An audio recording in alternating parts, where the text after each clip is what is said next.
What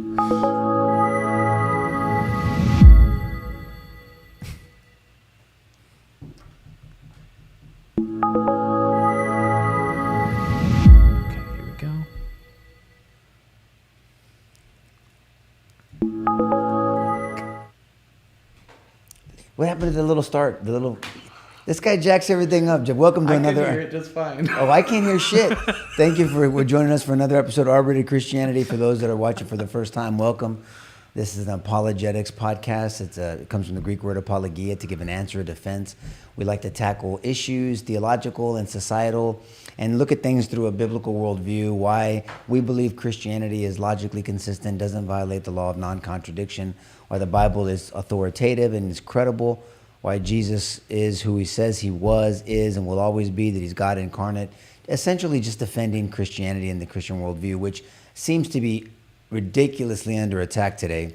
Yes. We're going to talk about that tonight. The attack on Christian ideology. Is it an undergirding foundational ideology of this country? Hamas, Israel, what's the United States' role? How should the Christian respond to this? And this insanely and alarming movement, not just in our country, but it seems globally, pro-Hamas, Gaza kind of support, protests, die-ins, all kinds of bullshit out there. Yeah. We need to talk about it. Are the facts on that side? Where does the Christian lie?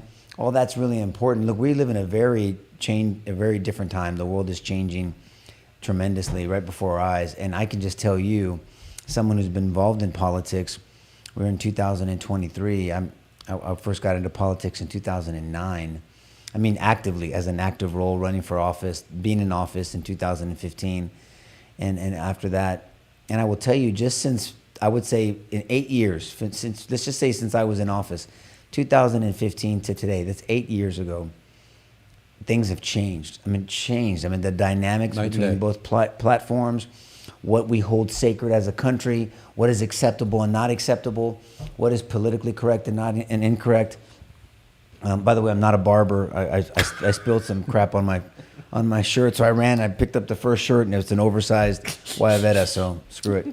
But I'm not going to cut your hair or yours. But things have changed tremendously. And so what I'm thinking, we should be thinking as parents, as Christians, as citizens, how does this affect our children, our grandchildren? I mean, if things can change this much in 8 years, I mean, who would have thought that people are legitimately and seriously debating over gender? Seriously debating over whether a man should kick the shit out of a woman in her sport. Seriously considering and being okay with a man, a biological man, being Woman of the Year or one of the sexiest women. Maxim just voted some dude with a package as one of the sexiest women. That's insane. I mean, we've lost our minds. And then who would be thinking that we'd see a movement, a true movement with vigor and passion and potential violence supporting mass murder and barbarism and wickedness? Because that's what Hamas did. Hamas is an absolute demonic, shit-infested, grotesque, barbaric group of individuals. There's nothing else to say. You know, there's people out there that came across, I'll just jump into my soapbox and you can jump in too, were babies' heads really decapitated? Was it really that bad, or is that Israeli propaganda? Look, I'm not here to defend Israel. You aren't either. We call balls and strikes. Israel has done bad things over the years in war. Shit happens in war. I'm not justifying it. I'm not here to defend Israel. If they're wrong, they're wrong. The standard I have is Christ's standard. I'm a Christian first. Israel doesn't get a pass. If they don't accept, the Jew doesn't accept Christ as their Savior, Scripture's clear. You know, they want to hang out in the Torah and the Old Testament, great. But Jesus is the fulfillment of many of those prophecies. And it's all about Jesus. Jesus, Jesus, Jesus. Not Jesus light, not Abraham plus, not Moses. I mean, they're wonderful in the story, but the story is Jesus. Yeah. It's him. He's God incarnate. He was in the beginning. It was him. He is the Word. He's the Word incarnate. Period. End of story. So I'm not here being an apologist for Jews or for Israel, but we cannot ignore the fact that God chose Israel to bring in the gospel message. Correct. Jesus was the King of the Jews. Yes. The Jewish people have a special place in God's heart, and he wants them to accept Christ, his son, as their savior. But if they don't, they don't. And we know what happens to people that don't. I don't know what to tell you. I'm just going to tell you what Scripture says. It's not I didn't make up the rules. I just try to follow them the best I can. And so with all that being said, what happened to Israel on August 7th was evil. Yeah. There's no justification. Even if someone, and we can, if people, and read the comments, if people want to go through the history of the Palestine and Israel conflict, George is more than happy to oblige, and I'll chime in on that too. But let's say someone historically and mistakenly, and I say that respectfully, but just objectively, thinks that Israel is the oppressor in this situation. So be it. Check. We'll put that into evidence for now. Even if you believe that, that takes nothing away from the fact that Hamas committed barbaric acts against innocent people. There's no justification for it. There was no conflict. They are not freedom fighters. They're demonic pieces of dog shit that deserve to die. Hamas deserves to be eradicated from the earth. There's no Completely, peace. yes. In their charter, they say, we want to kill Jews and destroy Israel. That's in their charter. They want to establish an Islamic state. It's in the opening paragraph of their charter, and it's an imperialistic mindset. That's in their charter. Sure So is. when you're negotiating with someone, you and I are going to negotiate. Hey, Nico, how can we resolve this matter? I want you fucking dead. Okay. Is there anything else we can talk about? Nope. I want you dead. Can we negotiate anything? You want to negotiate when you die or how you die? That's all I want to negotiate. Shit. Guess it's all over then. What are you going to talk about? That literally, I'm not trying to be, tell me if I'm exaggerating. I'm not, that is exactly. I think that's even a little too gracious. Well, because thank you. Okay, fair enough. They don't even give them the option of how they'll die or when I they'll got die. it, brother. But I'm just saying, what are you going to negotiate? Yeah, to make the point. Exactly. I'm just trying to make a point. What's the path from there? And it's a valid point. It's exactly, and that's exactly right. There is no better way to illustrate the conflict than what you just said. That's exactly right. And I ask anybody that. Forget Gaza. Forget the Golan Heights. Forget the Golan Heights. Forget Gaza. Forget the Sinai Peninsula. Forget the West Bank. Forget all of that. Just focus on your own life and focus on any issue you may have had with somebody where you had a position that was diametrically opposed to theirs. Right? Maybe it's an employment. Maybe your work. And you got to work. You got to say, well, I don't like them, but I got to work with them. Okay, well, you got to work together. But if their position is that you should be exterminated, please tell me what your path is. Where's the path to reconciliation? Because that's what we're looking at here. And this kind of, what's freaking me out is that these virulently, I keep using that word because it is viral, these virulently hateful rallies in American academic institutions. And with professors involved in them. And I want to differentiate because there have been a handful of college presidents that have come out, I think too late, to condemn Hamas. But you can see this huge schism, Nico, between these handful of administrators and the faculty and staff and students. I mean, there's just no comparison. It's like a 90-10 split in favor of this Hamas-loving, almost worshiping contingency of staff and professors and students against these handful of administrators. It's freakish. And so I ask, how does that happen? So all of these kids came out of the womb hating Israel like that? Really? Bullshit. This stuff is being taught, but it's being taught systematically. It is. I was just pulling up University of California system. I'm not a fan of the public university system of California. I think it is corrupt as shit, and I think it should be dismantled on day one of an actually conservative administration who reins in the worthless Department of Education. Setting that aside, the ethnics study faculty across the entire University of California public university system sent a scathing letter to University of California administrators, collegiate administrators, condemning the use of the word terrorism being associated with Hamas in any way. And here's the reason. But yet, because I wanted to get it right. But then we're going to have, what do they call parents? what do they call them? Right. Domestic terrorists. But Parents you're going to call parents at a school going to board, school board. bitching to the school Right. board about a book that talks about Right. anal sex with their kid. I'm being a little bit hyperbolic, but some of them do. Talking about all, A lot of them do. school boards where the school board said, hey, don't talk like that in the school board. I'm just reading the book that you're requiring my kid to read, you dickhead. But I can't read it at a school board, Right. but my kid can read it by themselves? Precisely. I mean, absolute insanity. It is completely insane, but their justification gives you a sense of how even more insane it is. This is where we are, where you have academicians that are morally hollow, and they've replaced real problems with fake ones. And they get outraged about fake problems. Yes. And they're passive, virtually asleep about real problems. Here's what they said. We condemn the use of the word terrorism to describe the Hamas attacks because it contributes, ready for this, quote, to a climate that has made Palestinian students and community members unsafe. And what about the Jews? See, that doesn't matter. See, because you're being way too logical now. And this is the problem. This is a war on logic. It's a war on objective reality. This is a huge who gave that emotion. statement? Who made that statement? The ethnics, this is the irony. The ethnic studies faculty in the University of California school system. They should literally, I'm serious, they should be removed Yes. from academia. That's right. And anyone that donates money, it all should be cut. There has to be consequences. But explain the that, reason because- why there's no consequences. But explain that, because we are anti-censorship. But this is different. This is materially different than just saying, well, I'm anti-censorship. I'm anti-censorship in the constitutional sense, Yes. in which we have certain constitutionally protected freedoms, and the censorship of those freedoms are completely unacceptable. This isn't a free speech issue. Think about what these guys are advocating for. They're supporting a group that is historically and materially murderous, not just in their objectives, but in everything that they do. And seriously, from morning until dusk. Well, hold on. But just because we're anti-censorship doesn't mean there's not consequences.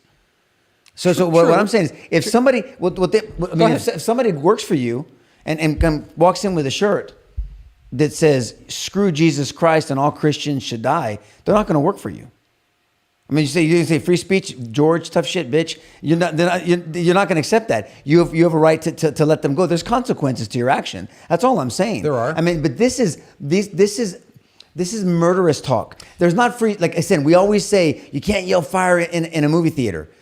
To me, this equates to that because you're almost justifying violence against the Jews. No, it is. That's exactly right. And you're minimizing violence that Hamas committed to innocent people. Correct. I mean, so it's in that ballpark to me. Right, but it's a specific threat in a sense, because it's not just violence, but as you intimated, it's violence against a particular people. Imagine And if it's this not was just violence; it's the extermination. Imagine if of those these people. were Confederate touting yeah, of course. white dudes, Of course. talking like this against black people. Right. Now tell me, it would be on every cover of every media outlet, every magazine, everything. We'd be talking about it 24/7, rightfully so. For a period of time, we got to move on at some point. But nothing. We get crickets. How is it any different? How is this any different than that? This is disgusting conversations. I mean, advocacy that they're doing. And the fact that our young people have bought into this delusion, and I want to believe, I'm not saying I do believe it, I want to believe that these people are dumb as shit, number one, or given horribly wrong information, and you combine that with ignorance. You combine ignorance is not bliss, as we always say. Ignorance is dangerous, and you combine it with an agenda, and it's catastrophic. And that's what I want to believe that's that, but I know it's not the case. I'm just wondering where the anti-genocide group is, because this actually is genocide. Yeah. It's historical genocide. I mean, the professed aim in the charter from the very beginning, if you go back, I mean, pick your charter. If you pick the Hamas charter, they came into power in 2007. Pick your charter, the Hamas charter, the Palestinian charter of 1960. You mean in Gaza? Sure. I mean, they were developed in what? Hamas comes out of the Muslim Brotherhood in 1988. 87, 88. I was going to say 87, but yes. Right, yep. exactly right. Yeah. So pick your charter. The explicit objective is not just to hurt Israel, but it's to destroy Israel and to build this bullshit Palestinian state. There's no such thing as a Palestinian, once again. It's a term that's pulled out of the proverbial Yasser Arafat ass in 1964, 3 years before he became president of the PLO. And we have plenty of evidence to suggest that he did it in concert with the KGB. Russia was heavily involved in Middle Eastern affairs back then. So this Palestinian notion is mythology. And at some point, we can continue to talk about that maybe on sidebar, because this gets into geopolitics there, and I don't want to lose sight of this discussion here. But the point is that if you look at the charters, they specifically state that they want to exterminate the nation. They want to vanquish the nation, pull it up from its roots, and they want to build their own caliphate on its ruins. Behind the caliph, yeah. That's what this is about. This is just sheer religious, emotional hatred. And here's what I'm concerned about. We have American boys and girls that are being indoctrinated in this filth. And we are electing representatives to our Congress who share this ideology. Are we out of our effing mind? This is insane. And there's a commonality here, bud. There really is. There's a commonality between this and the same rage and hatred that we've talked about many, many times that's been disguised as racial justice in this country. Yes. It's the same wicked root. It's unbelievably hateful. If you don't have the same hatred that's being directed at Israel is the same hatred that's being directed at people groups in this country, simply because they're not minorities yet. And this notion that every single white European is evil because he was associated with the American founding in some way, as if the average European white today even knows anything about the American founding, but we'll just set that aside. But this type of hatred is very similar. And what you're seeing out there and what they're calling for, because if they're supporting Hamas, by definition, they're supporting the extermination of another people. You're talking about genocide. Yes. The irony is talking about flipping things on their head. They're yelling to stop Israel from genocide, which is bullshit. I mean, if first of all, Israel has tempered themselves. We are on what day? What day is this? 26th. It happened on the 7th. On the 7th. We're 19 days into this thing, and they haven't gone apeshit. I mean, they're pausing. They're dropping notes in Arabic. They're trying to notify them. Roof knocking, they call it. Yep. They're trying to tell people to go up the north. Hamas is not letting them leave. Support us. Don't leave. UN dropped in aid. Others have dropped in aid. Hamas steals it, and I don't see Egypt, Jordan. No. Lebanon, and I'm Lebanese. Lebanon, I haven't seen any of these surrounding countries welcome the Palestinians in. Yes. I know. Where's all this? I mean, where are they at? No one's criticizing them. I know. Right? So, and you have to ask yourself why. What do they know? Why? Not even them. Iran doesn't even want them. That's the point. They've been around forever. They don't want them. Yeah. So. We got to just really think about, just play this out as you always say. There is a significant contingent in the United States that is of this mindset. And think about the future of the country relative to that mindset. Because this is the same mindset that they have concerning the American founding, considering the good guys and the bad guys in this country. This is a revolutionary anti-Semitism, just like we have a revolutionary racialism that's being taught in American classrooms. We have $2 to $3 trillion in student debt in this country. Biden can't forgive it fast enough and saddle the American taxpayer with it, but yet they continue to provide these loans. We know from academic records, state after state after state, Nico, that Americans have never been more stupid. Oh, God, stupid as shit. We know that. We know it. In fact, the state of Oregon has just literally waged war on the 3 R's, right? Reading, writing, arithmetic. Because they believe that there's a racial component to that. And that it privileges non-minorities. It's insane. So they want to make people dumber, and they want to pump student loan money to the tune of trillions. It's never enough. Kids are graduating with worthless degrees. Gender studies, what the hell are you going to do with a gender studies degree except hit the pavement and become a revolutionary? What are you going to do with that? Who's going to hire a gender studies major to do what? Cut your balls off? I don't know. No, I mean to sow right? to sow dissension. So the point is that this is a deliberate effort to make people more stupid, because when you make them more stupid and then you rile them up with a fake problem, you get them emotional. So you give them a sense that they're doing something productive, and then you turn them loose on an issue, and they burn shit down, and they hurt their neighbor. And this is the future of the country, and we just simply cannot continue to go down this path. One thing I'm praying about is that and I literally pray for this. I'm praying for revelation, that people are waking up, because now you can't hide it anymore. You're seeing a split between, because most of this rot is advocated, unfortunately, in this day and age, in the Democrat side. It is. And so we'll criticize the shit out of Republicans because we're looking at things biblical if we need to. But on this issue, I love to see the split. I mean, and not just to see it, because you're seeing where's everyone has to have a line. We used to think it was Will Smith slapping Chris Rock, right? That everybody was pissed off about that for some reason. That was our moral compass for when it happened, that everybody was upset about that. Left, right, Christian, non-Christian, very few people defended what he did. But this truly is it. Israel was forced, I think it was yesterday, correct me if I'm wrong, Jeff or George, they were forced yesterday to show raw footage of the carnage and the barbarism to 200 journalists. And some journalists, I heard one lady reporting, she's actually seen plenty of stuff like this. This is the worst she's ever seen. Yeah. Others left. They had to leave. They got physically emotional.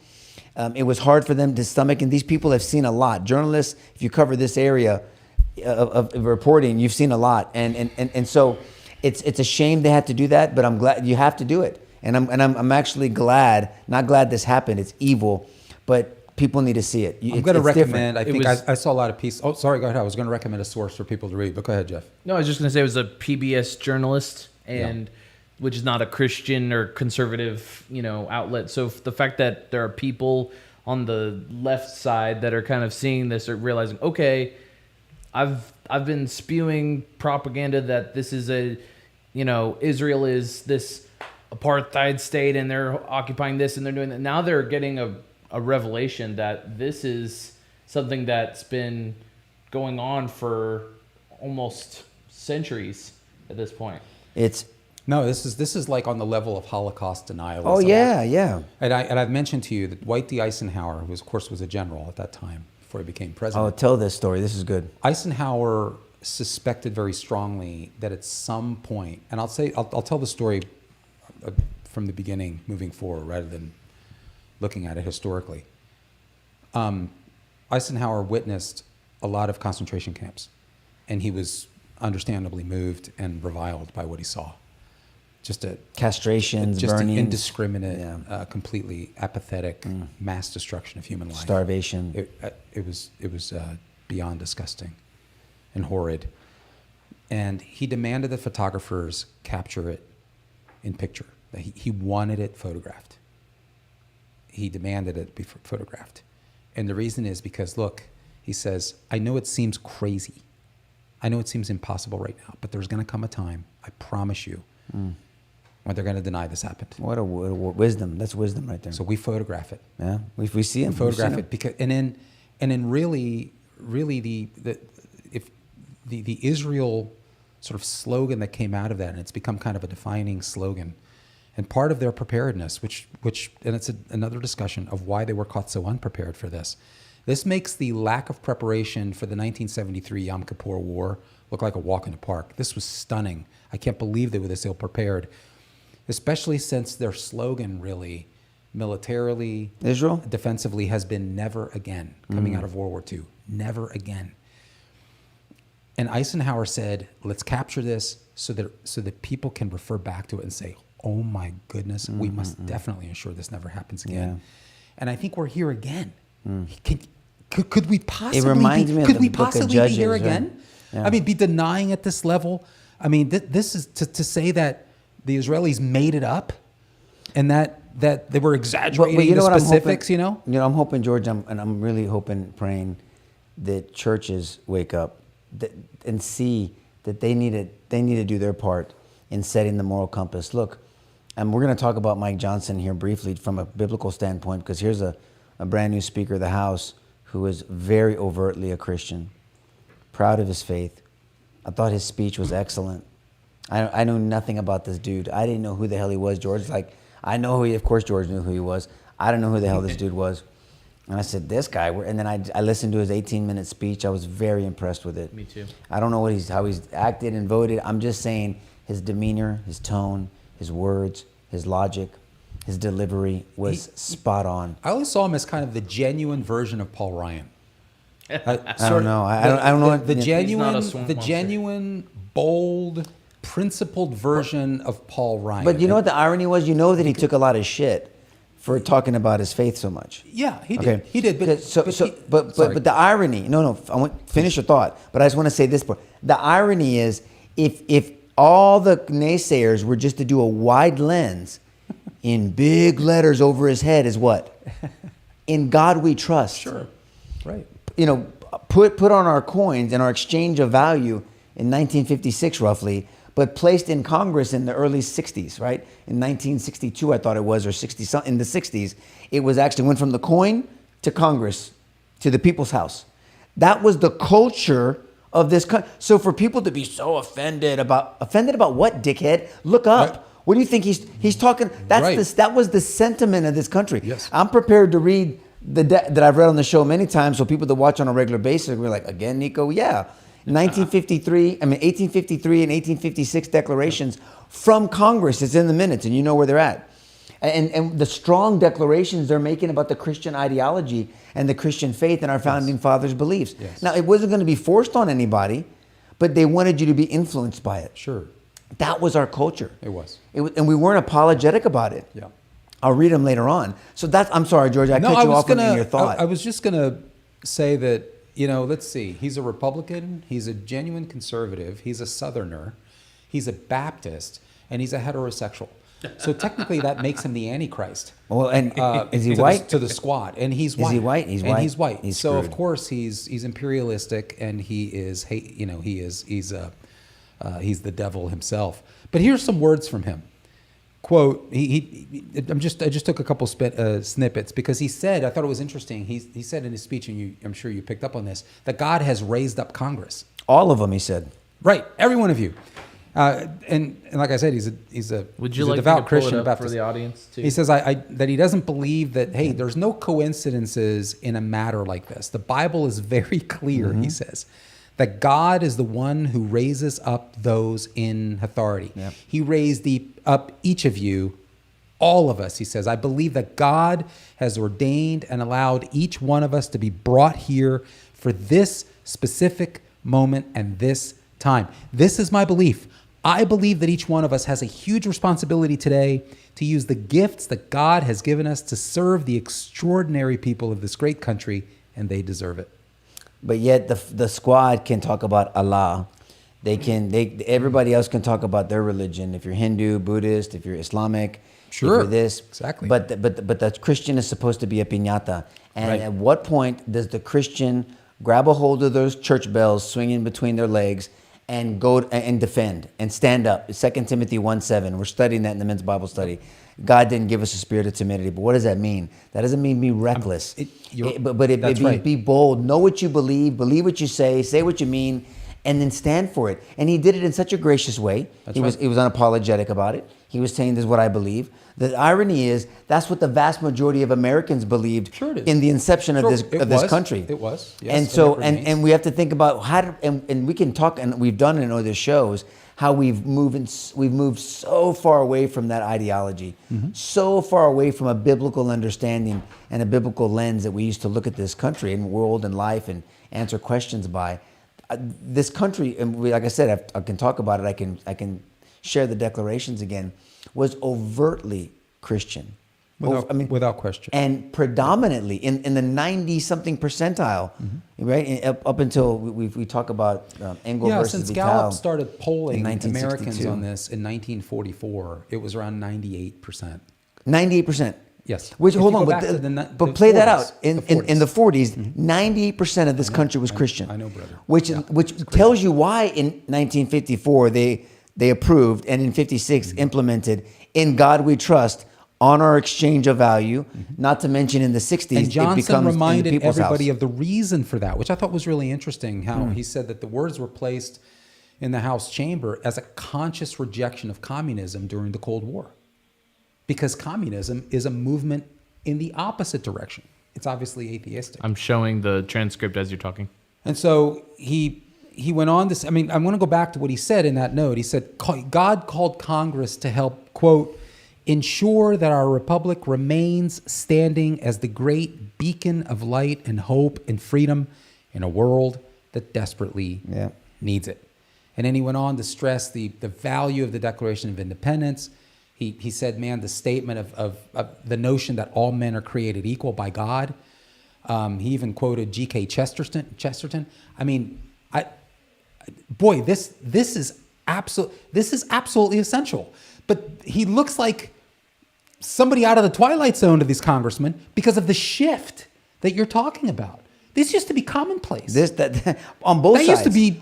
Sides. Yeah, they used to be boring. It used to be like, okay, that's what we believe. If you go back and if you studied, I don't have the data here now, but I had it in another note that I had because I debated this one time with a guy.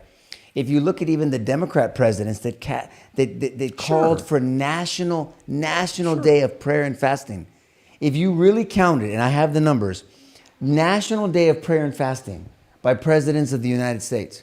On a regular basis. Buddy, what are you doing, guy? Michael's here. Buddy. Hey, Michael. Yeah, John Adams, right? Yep. But no, I'm talking about in the 1900s. I'm not talking about in the 1800s or 1700s. John Adams, yes, was very overtly Christian. But I mean, we've moved away from that. We've moved away from that. I mean, to where it was on our coins, it's in our people's house, in the people's house, but to where you can't even voluntarily pray on a football field. I mean, that's where we've gotten. But yet you can bow to Mecca 5 times and you're honored. If you drop your hijab or whatever it's called in a volleyball game, everybody stops so the player can pick it up, which is fine. I'm cool with that. But how do you shit on the Christian and then you honor everybody else because the Christian allowed it? Because the Christian never defended it, because the Christian was afraid, because the Christian didn't know how to handle and how to argue it, because the Christian believed the lies, because the Christian did not have a renewed mind and doesn't understand systematic theology and what they really believe. That's right. And couldn't we can go on and on and on and on what happened because the Christian didn't call out when other Christians abused the faith and did not speak the truth in love, Ephesians 4:15. I mean, that's how you get here. But it's shameful. To me, as a follower of Christ, it's disgusting. Truly. And we have to be bold about it. And we have to be able to defend logically why we believe what we believe, why this country was founded on these principles. Because they were founded on the founding fathers could have chosen any ideology or worldview, and they knew them all. And they knew Thomas them all. Jefferson had a Quran. Yep. He was. They were students of history. I mean, they were students. They were intelligent men, brilliant, not perfect, and they chose Christian ideology, Judeo-Christian roots. All that to say is, you have this Mike Johnson being criticized for his faith, and is very responsible and respectful. Speaking of his faith, declaring of his faith, you have this. Where should the Christian be? Where are the Gentiles out there standing with the Jews? Where are those protests? Why we let this ignorance foment? But where are the churches giving statements? Where are the people doing the counter protests peacefully, of course? Where are the corporations saying we stand with Israel?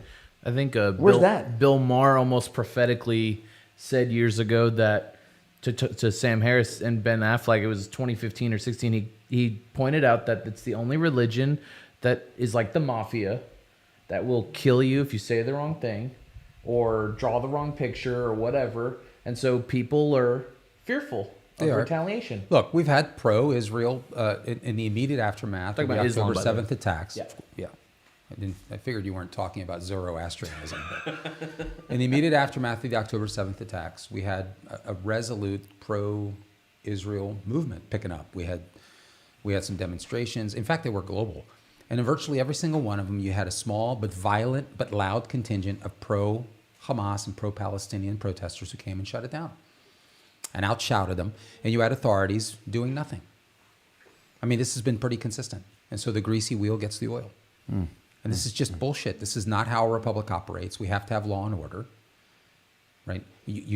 People have to be able to march and protest peacefully. Well, it's just look, we created who are this, violent should be shut down. It's and like arrested, it's but like the when opposite. BLM burned down cities and they were being bailed out by different people and not punished, not held to the same degree. And again, I'm not justifying what happened on January 6th. Don't get me wrong. I mean, there was stuff that happened that was inappropriate and illegal, some that was legal, and we got to be able to distinguish between the both. But what I'm saying, when you see this disparate relationship, you got the BLM Incorporated, Antifa, this bullshit movement, because it's a bullshit movement. It is. Any movement that supports what Hamas did. Yep. I want to be very clear about this because I know everybody. Any movement that supports what Hamas did on October 7th. Women, there were women and children that were raped so violently that their pelvises were cracked. Mm-hmm. Sure. Think about that. Yeah, without question. What level of depravity do you have to get an erection to violently rape a woman like that? Yeah. And there's no arousal. So let's just be real. It's not. It's gonna hurt. It's gonna tear. It's a brutal, evil act. Yeah. Rape, sexual assault. Yeah. And for that, babies were cut out of their mommies when they were pregnant. Yeah. That's a fact. Why do you think these reporters and these journalists got sick and some of them had to leave? Eyes were gouged out. Can you I'm with you. imagine if breasts were cut I want off. to share this because I think we need to make it available here and at Sidebar. I just really spent some time trying to research to see where the Israeli ministry has been posting some of this stuff. And themedialine.org is a fantastic source that I'm going to recommend for people, Nico. I don't know if Jeff can put it up there, but they're actually been going through and showing evidence on display at Israel's Forensic Pathology Center confirms Hamas's atrocities. And they go from graphic image to graphic image. Just give me the link again, George. What's the link? I'll pull it up. Themedialine.org. Got it. Yeah, I've heard mamas and babies were seared together. Right burning. here, charred remains in a CT scan, for instance. This is what you were just talking about now. Charred remains in a CT scan of the remains show a parent and a child who were bound together and burned alive by Hamas terrorists on October 7th. 2 spinal columns, one of an adult and one of a child, can be seen in the scan. The pair were likely embracing as they burned. Look, I'm not going to go one by one. There's hundreds of examples like this. 1,400. Thousands dead. 1,400 to be exact. Correct. And I'm not even getting into the raping and the maiming. This is grotesque example after grotesque example. This stuff's been published. It's been put out there.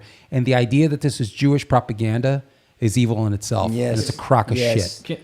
Can Okay? I just say that the real shocking thing to me is the fact that Hamas live streamed and recorded a lot of this, because if they did not, it would be very hard to convey how serious it was.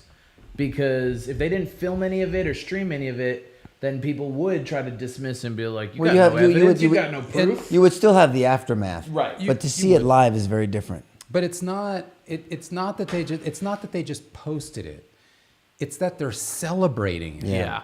So if you want to get a sense of the evil depravity of these cave-dwelling pieces of shit, you got to take it all in. You got to see the whole thing. It's not just the evil that they're inflicting, but it's celebrating that evil as if it's noble.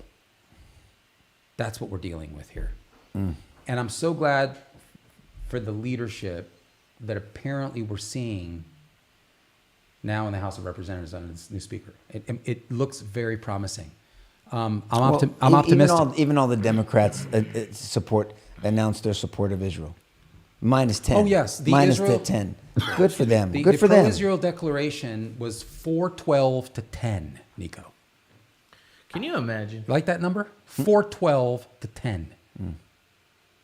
And 9 of those 10 were that illustrious group of America-loving leaders called the Squad. I want to know if I mean, they're truly pro-Ukraine. stunning, the statements that they have made. I mean, it's This is where we are electing people like this, and we're not just electing them once; we're electing them multiple times. Yeah. So you don't like the leaders you have? Look in the mirror. They're pro-Ukraine, anti-Israel. Well, look, the bottom line is the church needs to step the hell up. I mean, there's no two ways about it. This falls directly on the lap of the bride of Christ, which is the church, the big C church. Not every small C church, because not every church is the same. And I don't want to paint with a broad brush. But there's a reason why we have a moral decay in this country. That's absolutely right. There's a reason, because we've always looked at the church to give us that structure, that foundation, those parameters, and that education.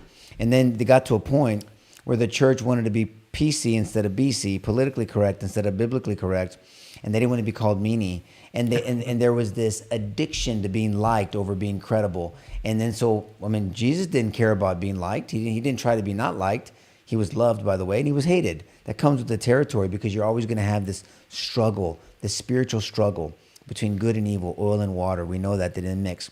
And he even says, if they hate you, they hated me first. Just know that. So Christians need to say, wait a minute. If our Savior was hated for the truth, we're probably going to be, now you don't go out of your way looking for it. Hey, does anybody hate me today? Well, no. Don't try to be hated, but don't try to run away from it either, because it's going to happen. Yes. When you stand with Christ, you're going to take some shit. Yeah. I mean, he hung for us. We can't stand for him. And we have no courage, and we need to. And this is the result of intentionality and complacency. The intentional people are trying to screw you over. The complacent people aren't trying to screw you over, but they're so scared and complacent they'll let the other people screw you over. End result, you get screwed over. That's what's happening, and now we're here. And now I think people are sitting back going like, what the hell just happened? How if that's our future? These fucking idiots are our future? Yes, they're our future. Because nobody can stand up. Nobody wants to get involved. Parents want to be liked and want to be your kid's friend. Now, I'm not saying to go around and be a jerk. And be real and raw and relatable. All that stuff is, I think, wonderful. It's corrected. We've lost that ability to correct. Pastors quit preaching on sin. We got goofy and we started, talking corny and preaching by sound bites and not getting deep dives into teaching and persuading people that God's word is authoritative and reliable. That the study of our faith should embolden you and should strengthen your faith. We don't teach apologetics. We don't teach systematic theology. We can't explain why we believe the resurrection is real. We don't know about the crucifixion. We can't explain why 66 books. What about this? What about that? What about the different councils? We don't talk about Genesis. We don't talk about shit. Jesus is a better version of Tony Robbins, and he wants to make you feel good. Look, the Bible, God's word, is not a book on self-esteem. I think you said that, George. I don't know if you said it or not. It's not a book on self-esteem. It's a book on self-worth. I did say it. It doesn't care about inspiring you bullshit. or your self-esteem. Tell you what it's you're concerned worth. about self-worth. Exactly right. And it's not interested in inspiring. It's interested in instructing. Yes. That's the point. God is much less concerned about feelings than he is maturity. And that's just reality. Yes. We need to cover understanding that. You mentioned two important points I think we should end on. The first one is this idea that you have an American education, the common denominator is that the American education system has become corrupt, has become a mass source of indoctrination. And this is very concerning. Thomas Jefferson was concerned. He said something about that. He said, quote, if the nation expects to be free and free in a state of civilization, it expects what never was and what never will be. If the nation expects to be ignorant and free in a state of civilization, it expects what never was and never will be. The American educational system. Well, you said education. I wanted to think about that specifically and what he had to say about that. I think he's on to something really important that's very relevant for today. Yeah. Wow. Because the American educational system is totally in the shitter.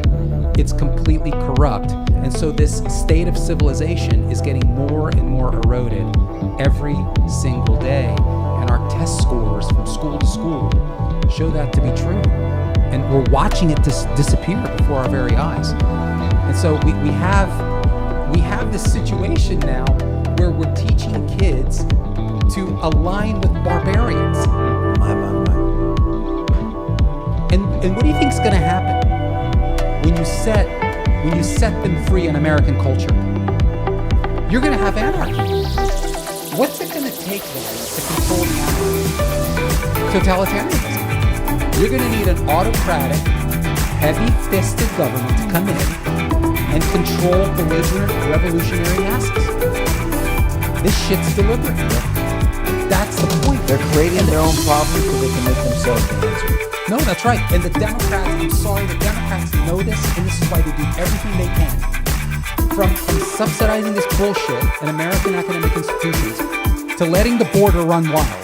They're doing everything they can to turn these barbarians loose. What was the term that Mark Lewis said on townhall.com? He literally called them barbarians. He said they're turning barbarians loose in the country, creating the problem so they can step in and fix it. This is deliberate.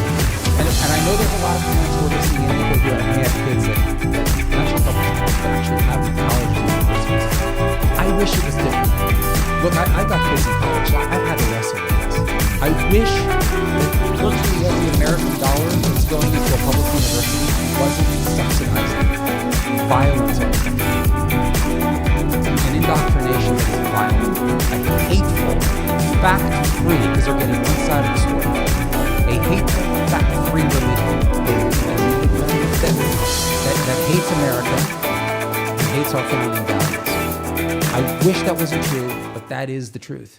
And if you're subsidizing that, you have a moral responsibility to reconsider, especially if you're a Christian. And maybe you didn't hear anything I said because the music was playing. Yeah, I don't know. Was the music? I hope you did. No, I don't hear music. Are you sure? Do you want to hear it? I trust you if you say, well, I don't think you're deaf. I mean, and then you also, of course I trust you. I'm just telling you what someone texted me, that's all. And then you also made the statement about, hey, we're not here to be Israel apologists. But I should say that if you're a genuine Christian, you should support the nation of Israel. There's no question about that. Mm-hmm. And that doesn't mean you agree with everything that Israel does. You support them because you understand that Israel is a nation that is of utmost importance to God. I asked Jeff to put up Deuteronomy chapter 7, verses 6 through 8, so that we could hear straight from God's heart and mind what he sees in Israel and how he sees Israel. So, and God doesn't change his mind, okay? I know that Israel has a history of great failure in the Old Testament. And before we get too judgmental, we need to put ourselves in their place and think, what would I have done? And I promise you, you would have probably done the exact same thing or worse. So don't get too cocky. Yeah. Israel is meant to be a picture of really humanity and how humanity would have behaved. But can you read that, Jeff? Deuteronomy chapter 7, verses 6 through 8. Okay, sorry. Here we go. Go ahead. Put it up for them real quick. For you are a people holy to the Lord your God. The Lord your God has chosen you out of all peoples on the earth, on the face of the earth, to be his people, his treasured possession. The Lord did not set his affection. And we find that out in the New Testament. And we find that out really from the mouth of Jesus. What is that? Well, it's to bless the world through Israel. Have we not been blessed through Israel? Look at John chapter 4, verse 22. Salvation is from the Jews. Makes sense. Jesus was a Jew, and he was unapologetically so. And I think we got to take note of that. I mean, we need to recognize that declaration really suggests that we have a debt to Israel. We do. We need to recognize that God's gospel program came through Judaism. And when Jesus returns, he's not coming to San Antonio. He's not going to go to Fiji. He's going to Jerusalem. There's a reason for that. There are promises that are yet unfulfilled that are specific to Israel that God will fulfill. Correct. Okay? So be careful with replacement theology. No, you're not the new Jew. If you're British, the British Israelite theology is bullshit. Talking about replacement? Replacement theology, elements of covenant theology, British Israelism, which is insane. It's the notion that the 10 lost tribes of Israel, which, by the way, if you believe in the 10 lost tribes of Israel, there's no such thing. They're not lost. There's plenty of evidence of that. The point is that you find the 12 tribes of Israel show up again in Revelation. So if they were lost, where the hell were they? God obviously knows where they are. The point is that God has promises to Israel that are specifically his, that are yet unfulfilled. and he will fulfill them. Hey, and it's this true is a that good a lot of Jews are secular. It's true that they've wandered far from the Messiah. I got it. I understand that. They've been perhaps unfaithful in large measure, but God hasn't been unfaithful.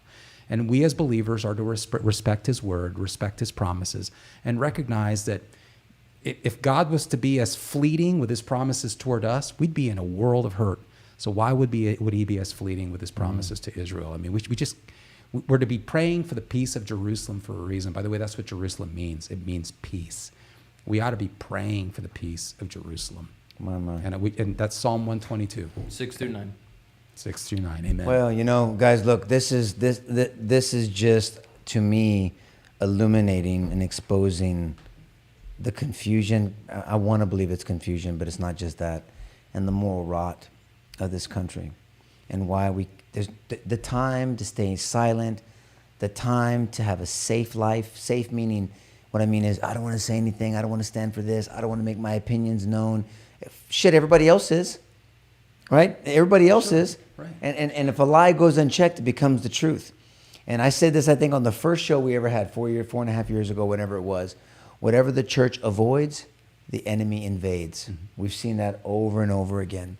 The enemy's saying, like, hey, man, I'll take it. You don't want that? You don't have the balls to handle that? I'll take it. Don't worry. Yeah, you don't want to get in trouble. You don't want to be called names. I'll do that. And that goes for our parents, for the church, everybody. We've got to speak the truth in love. We have to know what the truth is. Mm-hmm. And for us as the Christian, we believe all truth comes from God. Mm-hmm. The Islamic person believes all truth comes from Allah. And that's fine. And we can debate on which one's real and which one has the evidence to back it up and which one's followed who. And we can, you and I have talked about Islam on here before. And we can break down. Only Christianity provides us with the principles of engagement, because there is no engagement in Islam. There is no debate. That's the point.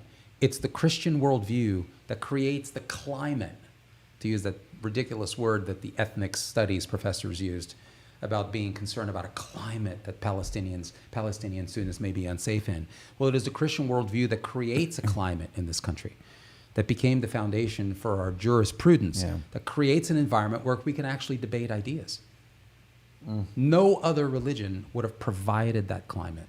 That's the point. That's why our founding fathers thought this seems like a really good thing to do, to encourage people in these principles. Well, Isaiah 1 says what? Let us sit down and reason together. Isaiah 1:18. Let's reason together. We should be sitting down and talking and following the evidence where it goes. Go after hearts and minds. Go into all nations, making disciples of all men, teaching them to obey all that I've commanded. The Great Commission, Matthew 28:19. We've got to do it with truth. We've got to do it with logic. We've got to do it with faith. We've got to do it with the help of the Holy Spirit. We can't do it by ourselves. We've got to be persuasive. We have to be real and raw and redemptive. I mean, that's the whole purpose of this show. You know, and so, look, a lot of prayer needs to happen, but prayer plus doing what? Prayer and action.